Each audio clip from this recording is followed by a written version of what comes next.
नाज़रीन, सजावल शहर में सजावल पुलिस वॾी तइदाद में फ्लिंग मार्च करे केतिरियुनि ई होटलुनि ते शकी माण्हुनि जी तलाश वरिती वई आहे। इन ई हवाले सां असां सां टेलीफोन लाइन ते मौजूद आहे सजावल मां शाहीन न्यूज़ जो रिपोर्टर इमदाद पठान। इमदाद, वधी तफ़सीलातुनि खां आगाह कजो। जी, सजावल में अमन अमान बरक़रार रखण लाइ SHO सजावल राजा नवीद सरफराज़ ऐं इंचार्ज 1 सलीम मीर जत जी अॻुवाणी में पुलिस जी वॾी नफ़रीअ सां सजावल शहर जे ओचितो मिड़नी होटलनि ते शकी माण्हुनि जी तलाशी वरिती वई।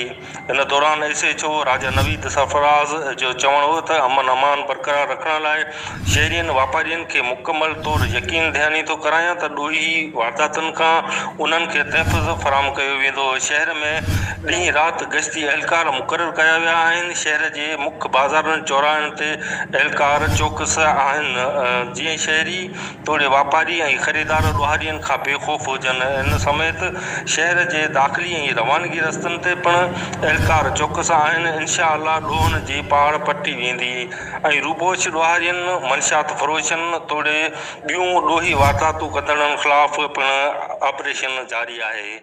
जी।